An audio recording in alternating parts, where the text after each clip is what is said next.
Hi weavers, welcome to our channel just imagine novels. ఈరోజు మన కథ వంశీమోహన ఎపిసోడ్ 42. చంద్రిక అన్నీ చూస్తూ తన తమ్ముడు చదువుకు ఉపయోగపడుతుందని ఒక బుక్ అండ్ చాక్లెట్ బాక్స్ తీసుకుని, ఇవి ఓకే కదా అని శరత్కి చూపించింది. నైస్ అంటూ శరత్ కూడా ఓకే అనడంతో తన అక్క కోసం వెతికి మోహనకు కృష్ణుడంటే ఇష్టమని పాలరాతితో చేసిన రాధాకృష్ణుల బొమ్మను తీసుకుని, ఇదెలా ఉంటుంది అంది చంద్రిక.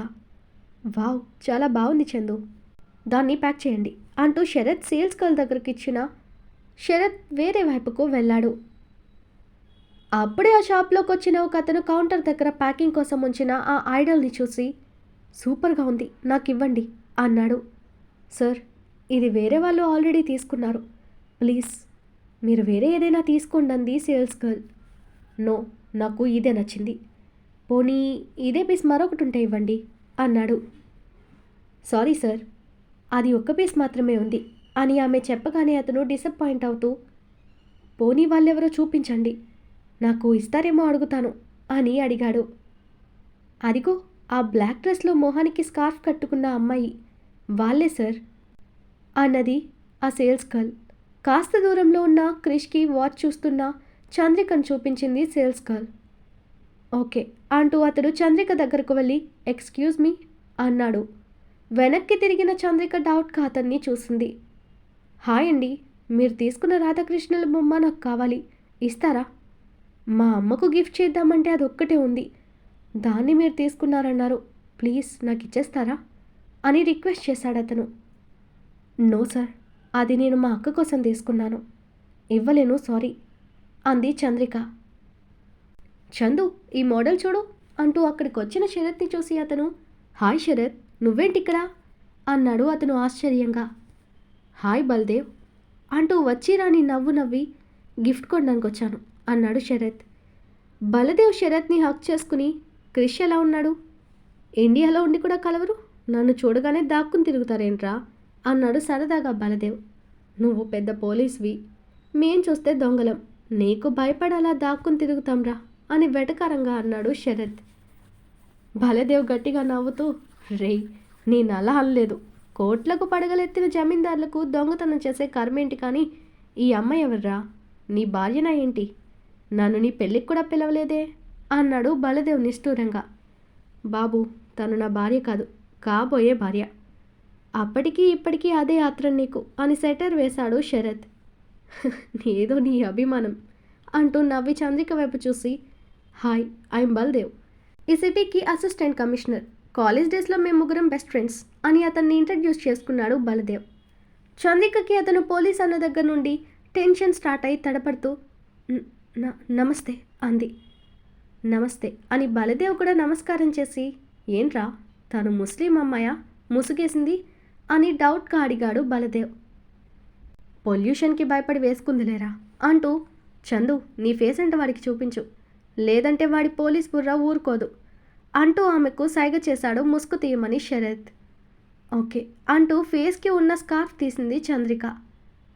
చంద్రికని చూసిన అతను శరత్ని చూస్తూ, నువ్వు చాలా రక్కీరా, చాలా అందమైన పద్ధతి గల అమ్మాయి దొరికింది అని నవ్వుతూ, ఇంతకీ క్రిష్ సంగతి ఏంటి, వాడు కూడా ఎవరినైనా పెళ్లి చేసుకున్నాడా లేదా నీలాగే ఎవరినైనా లవర్ని సెట్ చేసుకున్నాడా అని బలదేవ్ నవ్వుతూ అడిగాడు. కృష్ణకి పెళ్ళయిందిరా, కానీ తను సపరేట్గా ఉంటున్నాడు, వాడు చేసుకున్న అమ్మాయికి మనీ లేదని పెద్దవాళ్ళు కాస్త గొడవ చేశారు, అందుకని కొన్ని రోజులు దూరంగా ఉండాలని ఇక్కడే సిటీలో వేరేగా ఉంటున్నాడు అని చెప్పాడు శరత్. అవునా, నా తరపున కంగ్రాట్స్ చెప్పు వాడికైతే అన్నాడు బలదేవ్ శరత్తో. సరేరా, మాకు టైం అయింది, మరోసారి కలుద్దాం అంటూ ఫోన్ నెంబర్స్ ఎక్స్చేంజ్ చేసుకుని బయటపడ్డారు ఇద్దరు. కారులో కూర్చున్న తర్వాత చంద్రిక, శరత్ అతడు పోలీస్ కాబట్టి మన మీద డౌట్ వస్తే వదలడు, అతడికి కాస్త దూరంగా ఉందాం అన్నది చంద్రిక. అది నిజమే, నేను చూసుకుంటాను, కానీ నువ్వు టెన్షన్ పడకు అన్నాడు శరత్. ఇద్దరూ వచ్చేసరికి క్రిష్ కూడా ఇంటికి వచ్చేసి వాళ్ళ కోసమే వెయిట్ చేస్తూ ఉంటాడు. లోపలికి వస్తున్న వాళ్ళని చూసి, ఏంట్రా ఇంత లేట్, అప్పుడెప్పుడో వస్తున్నామన్నారు అన్నాడు క్రిష్. ఓ అదా, దారిలో బాలదేవ్ కనపడ్డాడు కృష్ణ, వాడితో మాట్లాడుతూ లేట్ అయిందిలే అన్నాడు శరత్.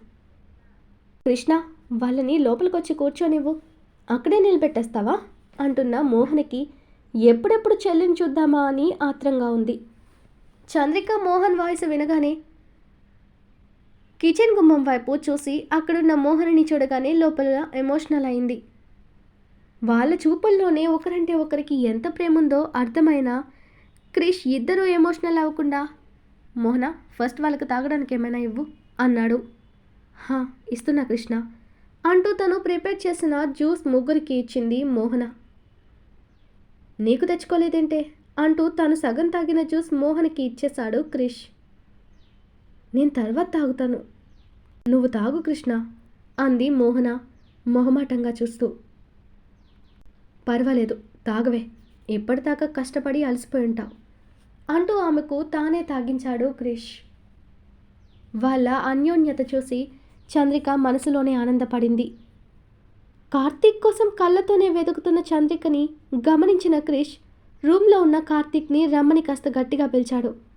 వస్తున్నా బావగారు అంటూ రూమ్లో నుండి వచ్చిన కార్తీక్ శరత్ని చూసి స్మైల్ ఇచ్చి అతని పక్కనున్న అమ్మాయి ఎవరా అన్నట్టు చూశాడు.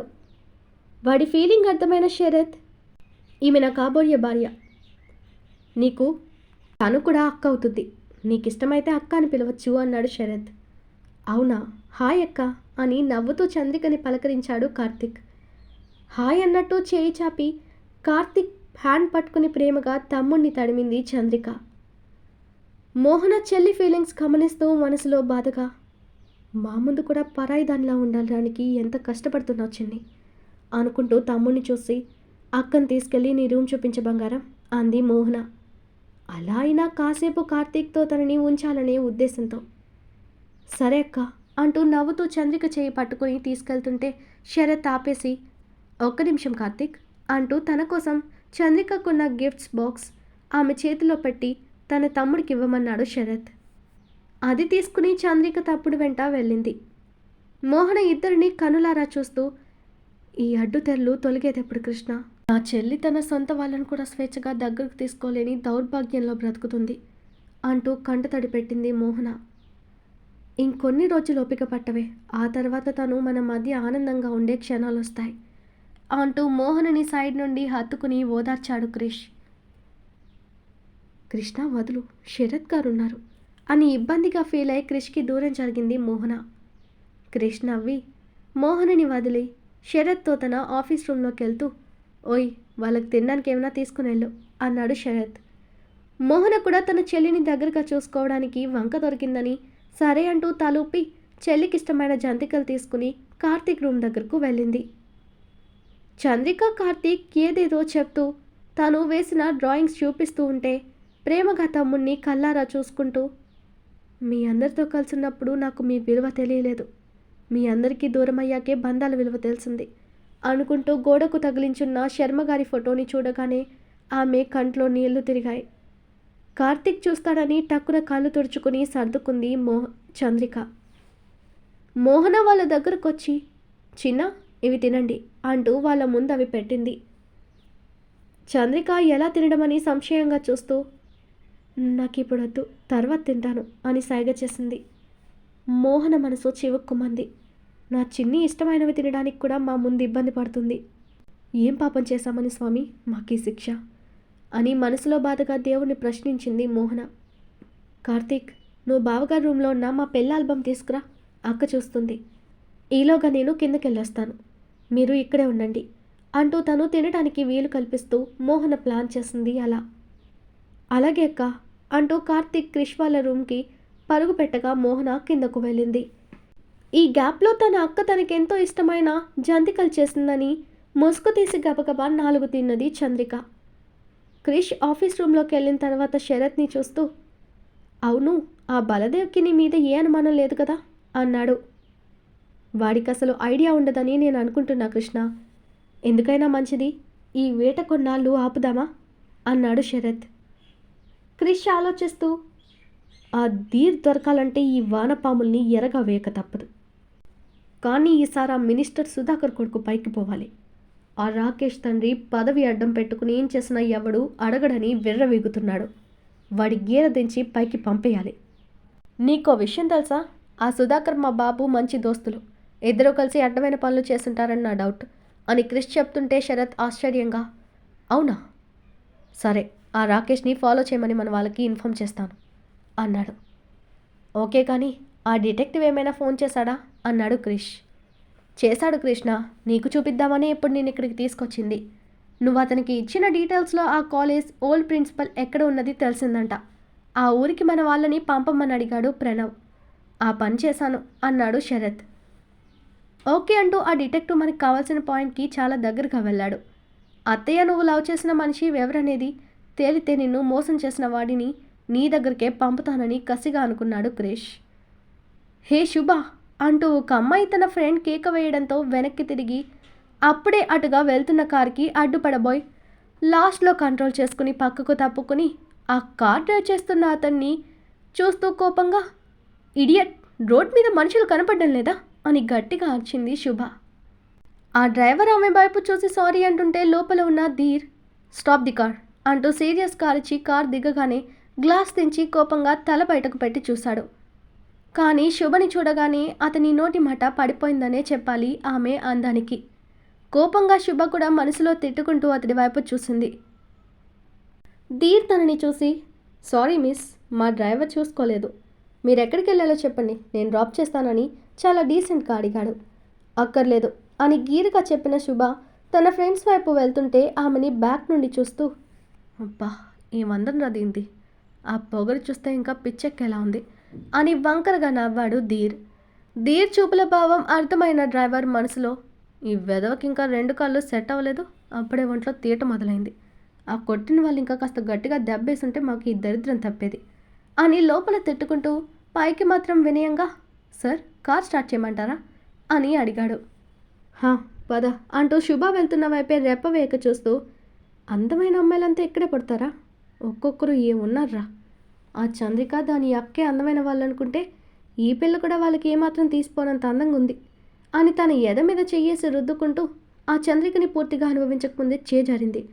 ఇప్పుడు కావాలన్నా అది ప్రాణాలతో లేదు. ఆ రోజు కక్కుర్తితో నా ఫ్రెండ్స్ ముందు రాకపోయి ఉంటే, 1 గంట లేట్గా వచ్చుంటే ఆ రోజు నేను దాంతో పండుగ చేసుకునేవాడిని అని చంద్రికని తలుచుకుంటూ తను ఉంటున్న ఇంటికి చేరాడు ధీర్. ధీర్ రావడం చూసి తన తండ్రి పెద్దనాన్న జనార్దన్ కోప్పడ్డారు. ఇంకా నువ్వు పూర్తిగా రికవరీ అవ్వలేదు, అప్పుడే తిరుగులు మొదలుపెట్టావా, నిన్నెవరికీ కనపడకుండా ఉంచింది నీ మీద ఆ చంద్రిక హత్యా నేరం నీ మెడకు చుట్టుకోకూడదనే కదా. ఆ క్రిష్ నీ కోసం వెతుకుతున్నాడు, ఇలాంటి టైంలో నువ్వు బయట తిరగడం అవసరమా, అది కాక నీ ఫ్రెండ్స్ ఒక్కొక్కరు చేస్తుంటే నీకు భయం వేయడం లేదా ధీర్, ఎవరో మీ మీద పగబడుతూ చంపుతున్నారని నా అనుమానం అన్నాడు ధనుంజయ్. నాన్న చిరాకు పెట్టకు, ఆ క్రిష్ గాడికి భయపడి దాక్కోమంటావా, వాడు నన్నేం పీకలేడు, కానీ నా సేఫ్టీ నాకు తెలుసు, నేనేది చేసినా ఎవరికి నా మీద అనుమానం రాకుండా ప్లాన్ చేస్తాను. ఒకవేళ డౌట్ వచ్చినా ఎవడూ నిరూపించలేని విధంగా నేను చేసిన నేరాన్ని నా శత్రువుల మెడకు చుట్టి వాళ్ళని నాశనం చేశాను. ఒక్క దెబ్బకు 2 పిట్టల్లాగా నా దెబ్బకి ఆ క్రిష్ గాడు విలవిల్లాడాడు. లండన్లో ఉండగా వాడి కోసం వెళ్ళిన ఓ మోడల్ని నేను అనుభవించి నా ఫ్రెండ్స్కి కూడా తనని అప్పగించి నరకం చూపి చంపాం. ఆ నేరం క్రిష్ మీదకి వచ్చేలా చేశాను. కానీ ఆ శరత్ గాడు తన తెలివితో ఆ నేరం క్రిష్ చేయలేదని పోలీసులకు ఆధారాలతో సహా నిరూపించి అక్కడున్న నా ఫ్రెండ్స్ని ఇరికించేశాడు. వాళ్ళు నోరు విప్పారంటే నేను పనిష్మెంట్గా జైల్లో ఉండాలి. అందుకే కదా నా ఫ్రెండ్స్ అని కూడా చూడకుండా వాళ్ళని లేపించి నేను అక్కడ లేనట్టు నిరూపించడానికే ఇక్కడుంటున్నది. లేదంటే నాకు దాక్కోవాల్సిన అవసరం ఏంటి. ఇప్పుడు ఆ చంద్రిక విషయంలో నువ్వు నీ కొడుకు అనుమానం వచ్చేలా చేసావు పెద్దనాన్న, అందుకే నేను దొరకాను, లేదంటే వాడికి అంత సీన్ లేదు అని జనార్దన్ని కోపంగా చూశాడు ధీర్. అతడు నీళ్లు నములుతూ ఉండిపోయాడు. ఇంకా నా ఫ్రెండ్ని చంపే వాళ్ళ గురించి అంటావా, నా మీద పగుంటే అదే వాళ్ళకి చివరి రోజులని అర్థం. ఆ చంపే వాళ్ళు నన్నేం చెయ్యలేరు. ఆ ఎదవలు ఇక్కడ చాలానే చేశారు, అందులో ఎవరికో కాలి ఇదంతా చేస్తున్నారనుకుంటాను. నాకొచ్చిన భయం ఏమీ లేదు, నేను రెస్ట్ తీసుకోవాలని ఆ నర్స్ని పంపు అంటూ వీల్ చైర్ని ఆపరేట్ చేసుకుని తన రూమ్లోకి వెళ్ళాడు ధీర్. ఇలాంటి టైంలో కూడా నీ కొడుకు పక్కన ఆడది లేకపోతే ఉండలేడా, తండ్రి అనే భయం లేకుండా నీ ముందే వాడివన్నీ చేస్తున్నాడు అని అసహనంగా అన్నాడు జనార్దన్. మనం నీతిమంతులమైతే వాళ్ళని అనొచ్చు, మనం వాళ్ళ కళ్ళ ముందే చేసినవన్నీ చేసి నా కొడుకు బుద్ధిమంతుడుగా ఉండాలంటే ఎలా అని వెటకారంగా అన్నని అడిగాడు ధనంజయ్. తమ్ముడి మాటలకు జనార్దన్ విసుగ్గా చూస్తూ, వీడికంటే నా కొడుకే నయం అనుకుని తన రూమ్కి వెళ్ళిపోయాడు.